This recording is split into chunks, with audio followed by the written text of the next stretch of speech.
Okay, this is 2DY, and this is the master aesthetic. Okay. So, ito po, nakikita po natin.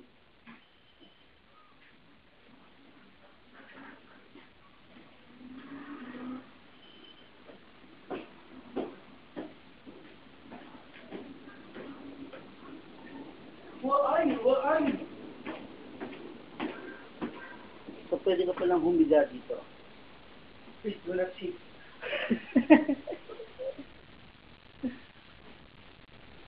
So, kung ganyan kalaki yung tao,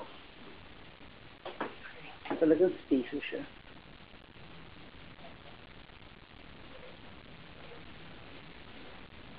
Actually, meron kaming different sizes pa kung gusto mo mas malaki pa. Talagang feel mo na talaga parang bahay na siya. Meron kami hanggang 180 square meter. Bahay na talaga. Bahay na talaga. Mas malaki pa sa mga typical na bahay.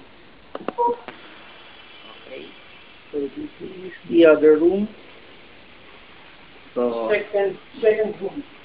So, kung ganun kalaki yung normal na tao, this room is also spacious. Balcony. And in this room, there's the balcony. It is glass, the door. Okay, this is the common size of a man. And you can see it's spacious. And now we are inside the Kikai's room, the third bedroom. As you can see, and again, I am using Richard as a preference.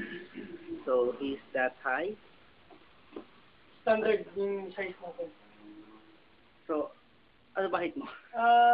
Like note pala, ang up and down size natin is standard. By level tayo. Hindi tayo mezzanine. By level tayo, by floor. So yung